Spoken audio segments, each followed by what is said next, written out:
Well, Razorback fans, it was definitely an interesting weekend for the transfer portal. Some of the good, some of the bad, some of the crazy. Let's go ahead and try to make sense out of it and talk about it on today's Locked On Razorbacks podcast.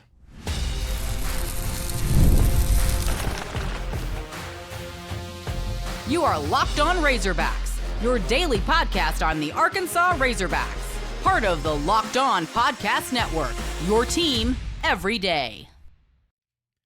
And welcome into the Locked On Razorbacks podcast. I am your host, John Neighbors. I am also the host of Inside Arkansas Live, which you can catch every weekday starting at noon on Inside Arkansas and InsideArkansas.com. The NFL playoffs are almost here, but it's not too late to get in on the regular season action with FanDuel because right now, new customers can finish the season strong with $250 in bonus bets.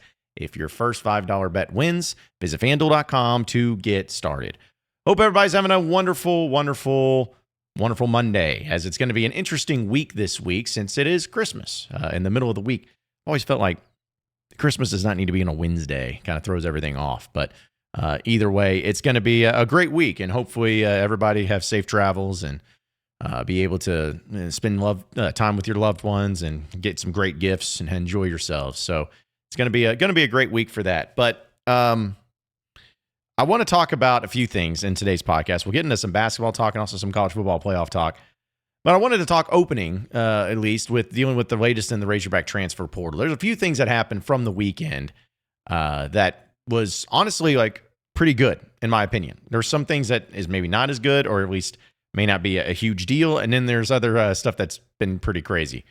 But here's just kind of an update on everybody. Arkansas was able to get a few of the transfer portal guys, like Justus Boone, who was an edge rusher from Florida, didn't really play all that much, but still somebody who did have at least some experience in the SEC and is going to help out a much-needed position there on the defensive end spot.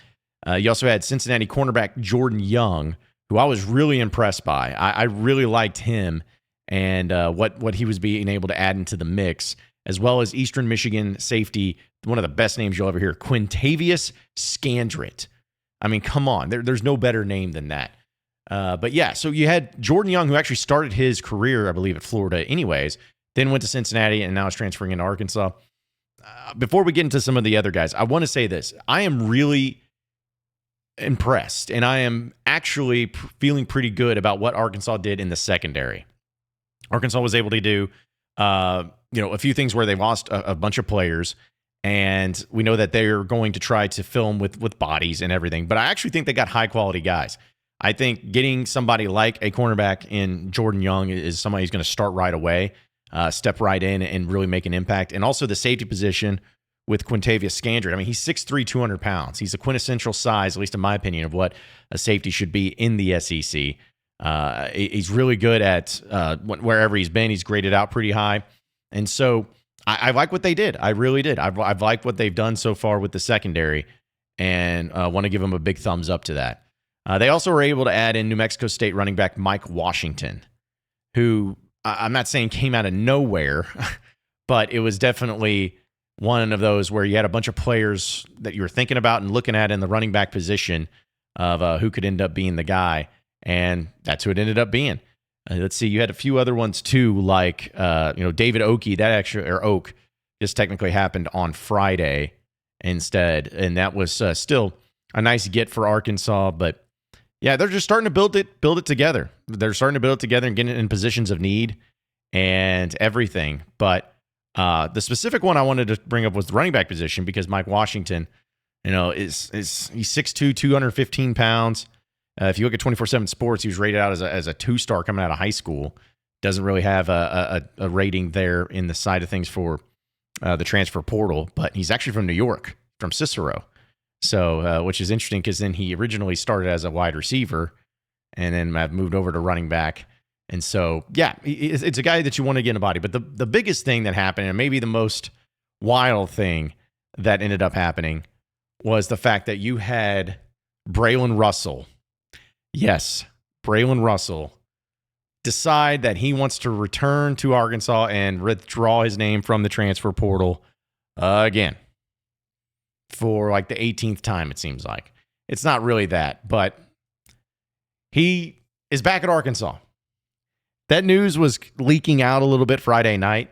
And then when it became Saturday, it was just like, what? Excuse me? Really? This whole thing? Why? Why would you even want him back? What was the whole deal? Now, I said this when I did it on Saturday when it came out on Inside Arkansas, and I'll say it again here, folks. I think on the field-wise, if we're taking away all the other stuff, on the field-wise, it's best to have Braylen Russell back. Because as a true freshman, he did really good things. I really liked him in the running game. He seemed to have all the upside in the world. And with what Arkansas was trying to get out of the transfer portal, it didn't really look like they were going to be able to get a running back that would have been just as good or better than what Braylen Russell was going to be able to provide. So on the field wise, I think it's great. I think it's a great thing to get him back. Absolutely outstanding. But obviously this comes with a lot of the drama. The craziness of the in and out. You know, you even back when he was in high school, committing to Arkansas, decommitting, and going to Tennessee, then decommitting, then going to Arkansas. There's been a lot of jumping around, a lot of crazy stuff here. And I'm going to be honest. I don't know all the ins and outs, but I really feel like this isn't as much of Braylen as it is his representation. It seems like that's been what's been pulling him back and forth all over the place. But I said that I wanted him to address it or just acknowledge it, especially on social media, because that's where a lot of this happens. Just acknowledge it and say, hey, like, you know, I'm done with this, or hey, I'm all in, you know, whatever it is. Just acknowledge it and then move on. And luckily for everybody, he did. He went on Twitter, and this is exactly what he said. He said, the love I have for Coach Pitt and the University of Arkansas is beyond words. With everything happening in my life, I initially lost sight of what truly matters. But through conversations with Coach Pitt, I regained perspective. Thank you so much. I love you, Coach Pittman. Great. Great. That right there, to me, I'm like, all right, let's go. Moving on. Because that's all I really wanted. I just wanted somebody to acknowledge the madness and the absurdity of it all. And in this particular case, Braylen Russell. And to just say, hey, all that happened. It is what it is. It's in the past. I'm all in. Let's go. I'm all in on Coach Pittman. I'm all in on Arkansas. I want to do what I can. Let's ride. I appreciate that. I respect that. I like that. Like, those are the things that I really want to see when these type of situations pop up, to just have the acknowledgement and the know-with-all to go out and do that. So as far as I'm concerned, it's over. It's over with, and we're moving on. I'm rooting for Braylen Russell. Some people I know don't want that. Some people are, you know, who hear that and saw what happened with Braylen, they still don't want him back. And I can understand that. Like, if you were Sam Pittman, a lot of you probably wouldn't have had Braylen Russell back. If I was Sam Pittman, I probably wouldn't have had Braylen Russell back. But I'm not, and neither are you. So I'm going to trust Sam Pittman in this. And again, I appreciate the perspective and I appreciate the response there from Braylen Russell in this whole situation. So, yeah, so basically you're trying to still continue to build and still address some positions of need. I honestly thought Sunday was going to be a day where you had more, because on Saturday, it popped off, boom, boom, boom, boom, boom. It just seemed like it was all happening so quickly that I felt like the entire weekend was going to be similar to that. And that wasn't the case. This actually was a pretty chill Sunday. Nothing happened. Nothing at all happened. And they're still looking at some other players there too.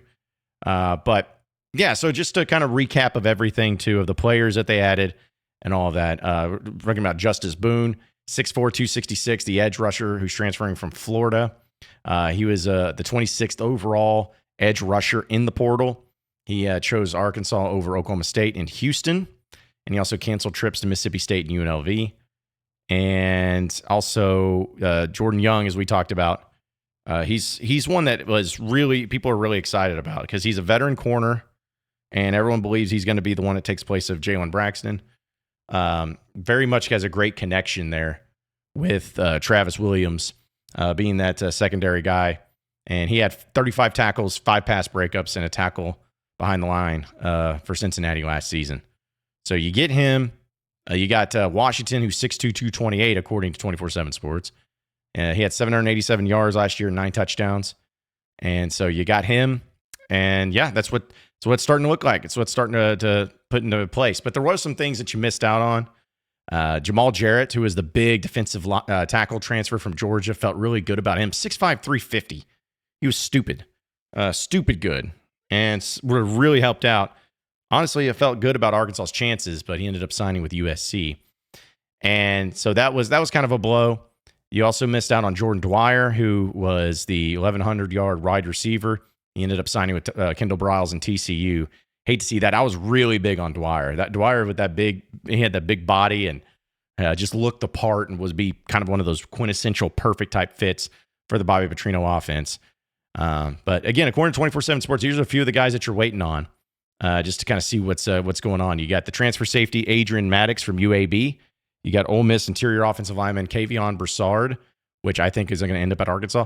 Missouri transfer wide receiver Courtney Crutchfield is very interesting. Very interesting. I felt like as soon as that one happened and he got into the portal, I thought it was inevitable that it was going to be Arkansas, and it hasn't been that case just yet. Hasn't happened. And also Charlotte transfer wide receiver Omega Blake, which is another great name. And you need wide receivers. You need wide receivers in a desperate way. So they're still trying to put some pieces together. They're still trying to make it work. But right now, that's what the situation holds for Arkansas in the transfer portal. This week could be a big one. Let's just hope that that players do this in the right time and not ruin everybody's Christmas. Maybe it'll be a good Christmas for the Razorback fans out there. Well, we'll talk a little Razorback basketball and their game over the weekend and why it's pretty important to see what they're doing and how they're doing it. But we'll get to that more. So stay with us here on the Locked On Razorbacks podcast. All right, all you Razorback fans out there, did Rocket Money help you find any subscriptions that you forgot about while you were paying for it twice? That definitely happened to me. It's happened to a lot of us, I know. I had a few subscriptions I didn't even realize I was still paying for. Rocket Money made it so easy to track them all down. It's like having a personal assistant for all of your finances. Rocket Money is a personal finance app that helps you find and cancel your unwanted subscriptions, monitors your spending, and helps lower your bills so you can grow your savings. It brings everything together all in one place. Whether it's subscriptions, your spending habits, or even the goals that you want to hit this year, Rocket Money has over 5 million users and has saved a total of $500 million in canceled subscriptions, saving members up to $740 a year when using all of the app's premium features. So I know I'm somebody who has a lot of subscription services to a bunch of stuff. And when I started using this app, it was amazing to see just how much I had that I didn't even remember. Like for some reason, I had 2 car wash subscriptions or setups there. I don't know why. I have no clue. I haven't used one of them in years, but it was still happening. So it's good to know, and it's something that Rocket Money can help. So cancel your unwanted subscriptions and reach your financial goals faster with Rocket Money. Go to rocketmoney.com/lockedon today. That's rocketmoney.com/lockedon. rocketmoney.com/lockedon. We're also brought to you by our friends over at Home Field Apparel. Listen, we know it's Christmas time this week, right? And some of you may have been like, oh, crap, I forgot to get a gift. And maybe you're celebrating it later in the week, whatever it is. Or maybe you're somebody who is going to be given some belated gifts for Christmas. That's okay, too. Because if you go to Home Field Apparel, you can see all the great apparel, like what I'm wearing right here, is that they have for Arkansas and all the vintage logos. We're talking about the hog running through the A, the hog leaning on the A. You're talking about the slobbering hog, like all the cool vintage logos that all of us love so much about the Razorbacks. They actually have that at Home Field Apparel. So you got to check them out today, and you got to see all the different apparel that they have. You just go to homefieldapparel.com, use my promo code PIG24, PIG24. You'll get to able to see all the different variations of t-shirts, of jackets, of everything that they have when it comes to the Razorback vintage apparel. So check them out today. It's Home Field Apparel at homefieldapparel.com. All right, so moving on into the next segment of the Locked On Razorbacks podcast. You know, Razorback basketball is still going on, folks. You have one more non-conference game against Oakland, which is going to be interesting because, you know, that was a team that Cal lost to last year in the NCAA tournament, his final game as a Kentucky Wildcat coach. But still, they got that last game, and then it just gets insane because the SEC is insane. The SEC is so stupid good, it's not even funny. And you think about what Arkansas has continued to build and how this journey has been so far in this non-conference slate. It's it's fun. It's fun to watch. It's fun to see the growth, and it's fun to win games and win games big, because that's what Arkansas did against North Carolina A&T. They won this game 95-67. Just beat the crap out of them. And they did it on really stellar performances where it was balanced, very balanced scoring in this one. 7 different Razorbacks were in double figures for this one. Jonas Aidoo was the leading scorer on this team, which is great to see him. He even talked about how his health is there. He's like at 80%, is that how I think what it was? But you can tell when he's back on the court, and he just makes such a difference, man. He is such a difference maker. He had 17 points, 11 rebounds in this game, 3 block shots, 2 assists, only 1 turnover. Oh, he had a steal too. And that was all in 22 minutes of play. So just an outstanding performance there by Jonas Aidoo, who, again, the more healthy he gets, the better he looks and the better Arkansas is as a team. But Boogie Fland also had another great, he had a double-double as well, but not with rebounds. This time it was 12 points for him, 11 assists, and only 2 turnovers. It seems like that's a pretty good ratio there. 3 rebounds for him as well as a steal. So really good to see that from him. You also had Aidoo get back into the mix. 14 points, 5 of 8 shooting, 4 rebounds, had 1 block shot in this game, 20 minutes of play. Carter Knox had 11 points. Good to see him. He shot a lot too. Had 3 of 9, so wasn't the most efficient, but also poured in 4 rebounds, 2 assists, and 1 steal. You also had Trevin Brazile come off the bench. I cannot continue to say enough about Trevin Brazile. People are going to get so annoyed with me by it. But Trevin Brazile comes off the bench, plays 27 minutes in this game. Okay, he has 11 points, 5 of 6 from the field, efficiency. He goes 1 of 2 from 3, hits a 3. He has 9 rebounds, 1 away from a double-double, 3 assists, 3 block shots, and only 1 turnover.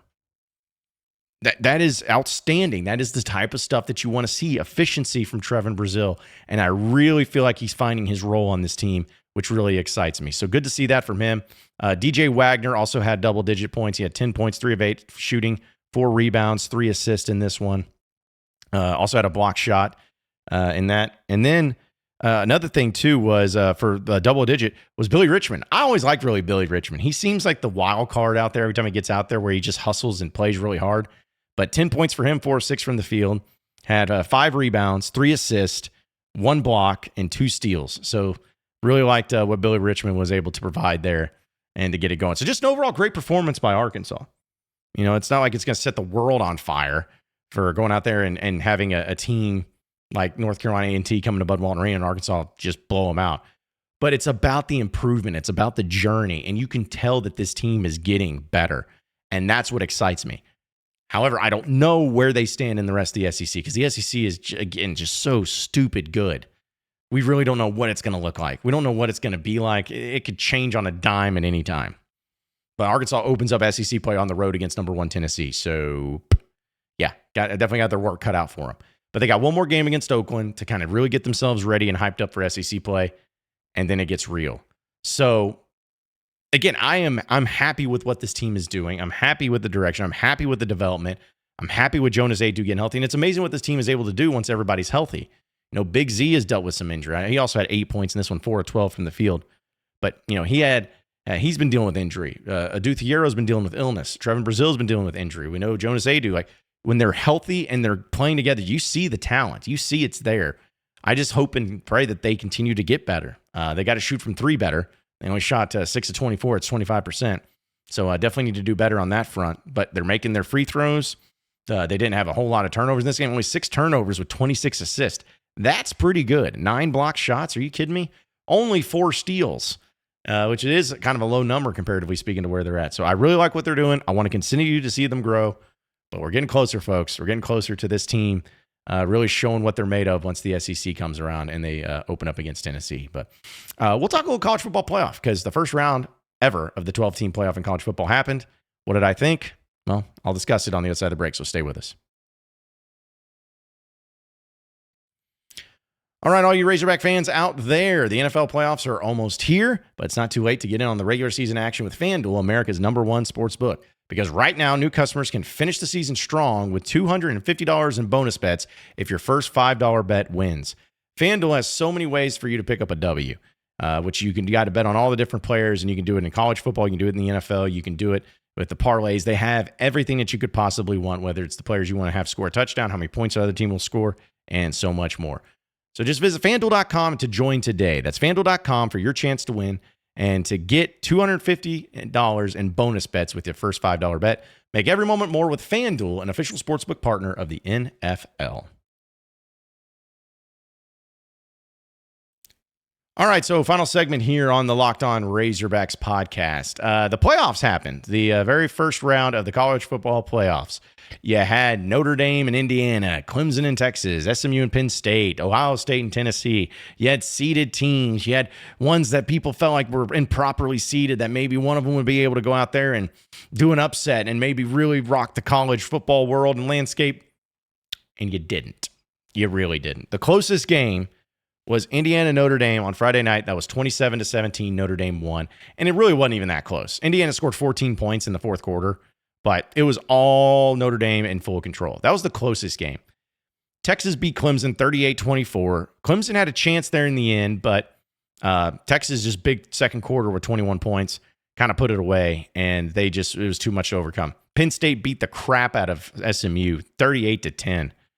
Wasn't even close. I was really disappointed in seeing that because I was rooting for SMU, and I really don't like Penn State. I don't like James Franklin. But they took care of business and got it. And then the one that was the closest seeded of the 8 Ohio State versus the 9 Tennessee, I didn't think Tennessee was necessarily going to win. I think they could. But I did not expect them to get the doors blown off of them in Columbus. 42-17. They got mollywopped by Ohio State. It wasn't even close. So here's the thing. When all this stuff happens, and there's a lot of people out there that are very anti-college football playoff expansion, they point to this, be like, oh, these are horrible games. This is terrible. They did it wrong. This is why are we even doing this? Brr, brr, brr. I just want to slap people, okay? Folks, you got college football playoffs. You got games. Why are we complaining about that? Who did it hurt to see Clemson and Texas play each other in a game on a college campus, mind you? Who did that hurt? No one. I want to see more of these games. This is the one time, or at least I hope it's the one time, that you see all the higher seeds take care of business. But I just don't think that basing it off of the first weekend of the very first 12-team playoff is saying, okay, see, this is not how it needs to be. It's terrible. The games are terrible. We don't need to do this. No, we need to do this. Now, as I've said before, I would personally like it if the college football playoffs reseeded it to where you don't get an automatic qualifier as a bye, where if you win your conference, you do get an automatic qualifier, but you could be the 12 seed or you could be the 8 seed or whatever. But nothing guarantees you an automatic bye. The only thing that guarantees you an automatic bye is being one of the top 4 teams. I think they'll change that. I hope they do starting next season, because that'll make this a lot better. But I just don't see what the problem is, and I don't see why this was a thing. And everybody was talking all that noise and being all pissy, and then like Lane Kiffin's throwing a fit on Twitter about play. Oh man, what a barn burner and all that. Shut up. Who cares? This is great. I loved watching college football games that mattered, that meant something before Christmas. Like, I love that. And I don't know how anybody else would have any sort of issue with that. I really don't. So now the bracket looks pretty much like chalk, but there's going to be some interesting games here. You got Texas and Arizona State. Arizona State being the new Big 12 team and Texas being the former Big 12 team. That game is taking place in the Peach Bowl over there in Atlanta. Then you have Oregon-Ohio State, which is a Big Ten matchup and a rematch of the game earlier this year that happened in Eugene, where Ohio State, Will Howard completely screwed up the game by taking too much time on the final play and not being able to set him up with the timeout. So that one's going to be happening in the Rose Bowl over there, so a little Big Ten action there. Then in the Fiesta Bowl, you got Boise State and Penn State, which I think Penn State's going to win it. They're 10.5-point favorites in this one. Now, they got the easiest path for sure. And then Notre Dame, Georgia in the Sugar Bowl, which I know Notre Dame was very impressive against Indiana. But Georgia, man, if they've been getting ready for this, and I don't know, it's just hard to bet against them. But here's the thing. If we go chalk again for this game, and for these matchups, then I don't know what to tell you. Maybe it's just the way it's got to be. Maybe it's the way it's just got to be set up. And we're just going to have to deal with it, which is fine. I mean, again, it's fine. But honestly, don't know what to expect. Some of these games could be close. I'm hoping for some sort of chaos, though. I wouldn't mind seeing Arizona State beat Texas. I wouldn't mind seeing Boise State beat Penn State. I wouldn't mind. I actually want Oregon to beat Ohio State because I really hate Ohio State. But this is fun. Playoffs are fun. Let's keep it fun. Let's keep it happy. Let's keep it enjoyable. And let's keep it moving. But appreciate each and every one of you listening in and watching into the Locked On Razorbacks podcast. Be sure to like and subscribe to the podcast on iTunes or on Google Play. You can also get after me on Twitter at John Neighbors Show for any questions, comments, concerns that you may have. We'll keep it going from there. Same podcast time, same podcast channel tomorrow afternoon. Have a great rest of your day, everybody. We'll see you then.